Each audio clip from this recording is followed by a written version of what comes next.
மாட்டுப் பொங்கல் அன்னைக்கு வழக்கம் போல் இறந்தவங்களுக்கு சாமி கும்பிடுவோம். எங்கள் வீட்டில் எங்கள் மாமனார், எங்கள் ஹஸ்பண்டுடைய தாத்தா, பாட்டி 3 பேருக்குமே சாமி கும்பிட்டோம். எப்பவுமே வந்து இலையில கொஞ்சமாவது நான்வெஜ் வச்சு கும்பிடணும்னு சொல்லுவாங்க. பட் இந்த வருஷம் நான் எதுவும் செய்யலை. முட்டை மட்டும் தான் வச்சுருந்தேன்.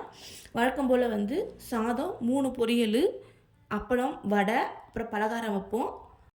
ஸ்வீட் வடை மட்டும் கடையில் வாங்கிட்டோம். மற்றதெல்லாம் நான் வீட்டிலே செஞ்சுட்டேன். அப்புறம் எப்பயும் போல் அவங்களுக்கு வேட்டி, சட்டை, புடவை இது 3மே புதுசாக எடுத்திருந்தோம். அது நல்லா அலசி காய வச்சு முறுக்கி வைப்பாங்க. அந்த மாதிரி வச்சுருந்தோம். அதுக்கப்புறம் கரும்பு, அப்புறம் காப்பு கட்டுறது அந்த தழையெல்லாம் இருக்கும் இல்லையா, அதெல்லாம் வச்சு பால் இதெல்லாமே வச்சு தான் நாங்கள் சாமி கும்பிடுவோம். அவங்களுக்கு பிடிச்ச பொருள் என்ன வேணால் வைக்கலாம். எங்கள் மாமனாருக்கு இளநீ பிடிக்குன்றதுனால இளநீ வச்சுருந்தோம். அதுக்கப்புறம் அவங்களுக்கு சுருட்டு அது இது நம்ம என்ன வைக்கணுமோ வச்சு கும்பிடலாம். நான் வந்து அங்கே போகணுன்றதுனால 11 மணி போலயே நான் சமையல் வேலை முடிச்சுட்டு சாப்பிட்டாச்சு. ஹஸ்பண்ட் ஃபஸ்ட்டு போயிட்டு மாமியாரை விட்டுட்டு வந்துட்டாங்க. ஏன்னா அங்கே கொஞ்சம் சமையல் செய்கிறோம். அவங்களுக்கு வந்து 1 மணி மேலே தான் படைப்பாங்க. அதனால் அங்கே சமையல் செய்யணும்னு சொல்லிட்டு ஃபஸ்ட்டு எங்கள் மாமியார் போய் அங்கே கூடமாட வேலை செஞ்சுட்டு இருந்தாங்க. நான் வந்து பாப்பாவை சாப்பிட வச்சு தூங்க வச்சுட்டேன். அப்புறம் ஹஸ்பண்டு கொஞ்சம் வெளியில் போகிற வேலை இருந்ததுன்னு சொன்னால அவங்க வெளியில் போயிட்டு வந்ததும் மதியத்துக்கு மேலே போகலான்னு சொல்லிட்டு, என்ன தூங்கலைன்னா பாப்பா அங்கே இருக்க மாட்டாங்க. போய் அவளால் தூங்கவும் முடியாது.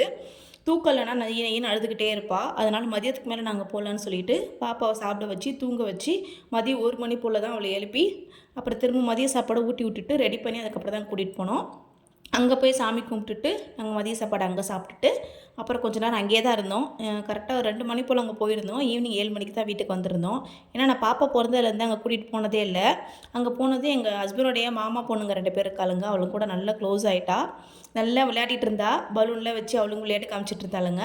நான் கொஞ்சம் நேரம் ஃப்ரீயாக இருந்த மாதிரி இருந்தது. ஏன்னா எப்போ பாரு கூட ஒட்டிக்கிட்டே இருப்பாளா, அங்கே கொஞ்சம் ஃப்ரீயாக இருந்த மாதிரி இருந்துச்சு. கொஞ்ச நேரம் நல்லா என்ஜாய் பண்ணிட்டு அதுக்கப்புறம் வீட்டுக்கு கிளம்பிட்டோம். உங்களுக்கு இந்த வீடியோ பிடிச்சிருந்தா லைக் பண்ணுங்கள், சப்ஸ்கிரைப் பண்ணுங்கள். நெக்ஸ்ட் வீடியோவில் பார்க்கலாம். பாய்.